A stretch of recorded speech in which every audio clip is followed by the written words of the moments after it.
good morning, everyone. It's Tuesday morning. I hope you had a good night because I know we're going to have a good morning together. I know we are. We're on day 2 of this week. We're looking to answer one of the questions that skeptics and non-believers often ask. But actually, believers, followers, we need to have this locked down ourselves because sometimes doubts creep in. And the question is this: why does God allow bad things to happen to good people? And sometimes it's asked in a slightly different way. How does a good God allow evil things in his world? And yesterday we talked about the fact that this is a fallen world. And that is a lot of why catastrophes happen. Sin entered the world. But God uses it all. And we're going to actually talk about all 5. We're going to give you 5 reasons all week long. Today, I want to talk about the fact that sometimes it's just for the testing of the faith of the believers. Will we stay faithful in light of when bad things happen to us? Now, there's one case where this was the most famous of all, and I'm sure you know of it because it's written in the Bible, and it's Job, Job. If you don't know the Bible well, you might say Job, but no, it's pronounced Job, and it's found right before the book of Psalms. So it's pretty easy to find because Psalms is right in the middle. I encourage you to read it because bad things happen to us all. But in Job's case, his testing of his faith was actually started by Satan. Satan was discussing faith and do people follow you, Lord, for what they get out of it? Job chapter 1 at verse 9, you start to see how Job's faith was tested. And why? Why? Then the Lord said to Satan, have you considered my servant Job? There is no one on earth like him. He is blameless and upright, a man who fears God and shuns evil. But then Satan answers God and he says, but does Job fear God for nothing? Satan replied, have you not put a hedge around him and his household and everything he has? You have blessed the work of his hands so that his flocks and herds are spread throughout the land. You see, Job was a very rich man, actually. Had 10 kids, lots of things for his day, because this is one of the first books that was actually written of the Bible. So he lived contemporary with Abraham and the patriarchs of our faith. And Job then, so Satan talks God, or God allows Satan to take everything from Job. He lost his wealth completely. And then he lost his children. All 10 were killed at once. And then, if that weren't enough, because Satan comes back, and in chapter 2, he says, but yes, Job is still following you, but Lord, you've still allowed Job to have good health. And this whole area, of course, for those of us who are more senior, it's a daily thing, isn't it, with our health? And when we feel good, things are pretty good. When we don't, it's not. So the Lord actually allows Satan to test Job's faith one more time by taking away his health.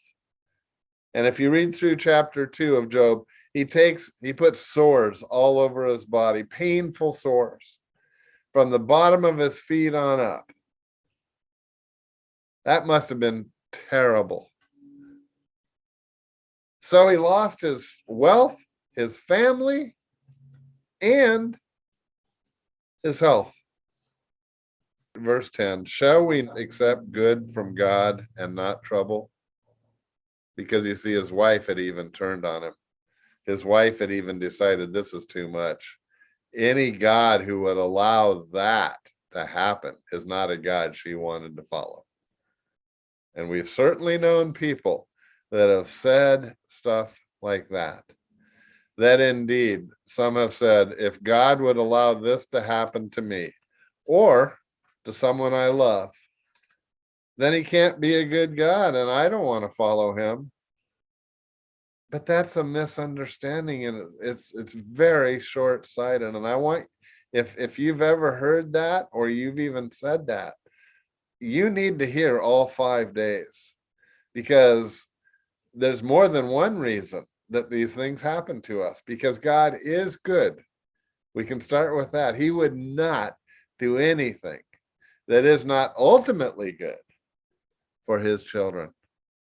And you and I, if we're followers of Christ, we are his children. But here's the verse for the day. How can Job have this kind of attitude, you say?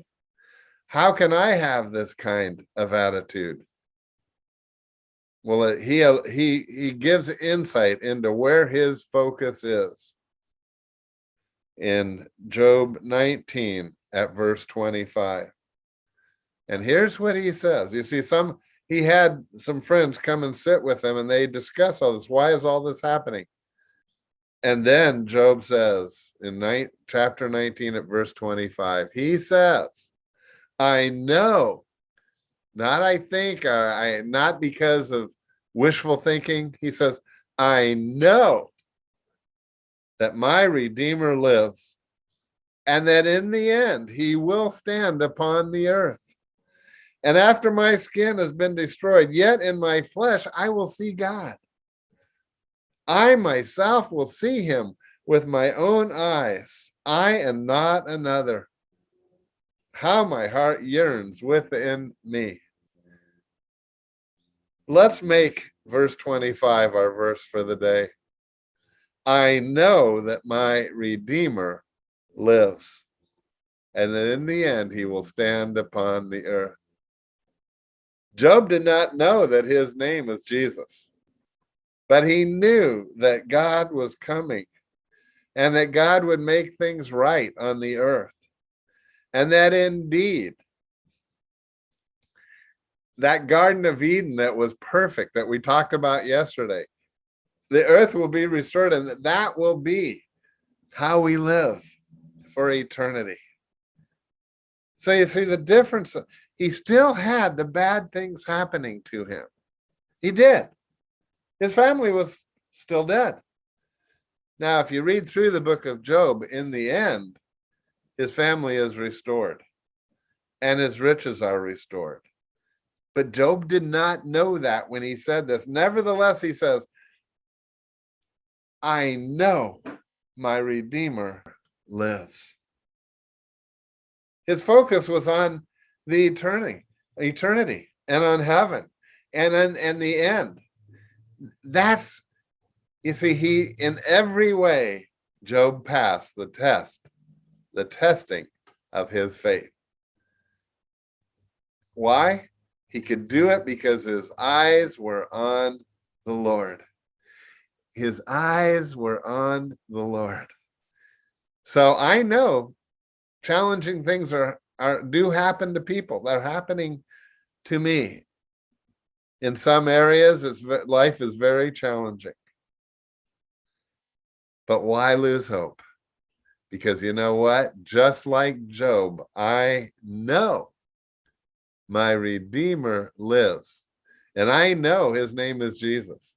And I know he's going to make things right. And I know that I'm going to spend eternity in heaven. And I hope you do too. I hope you do too. Bad things are going to happen in life.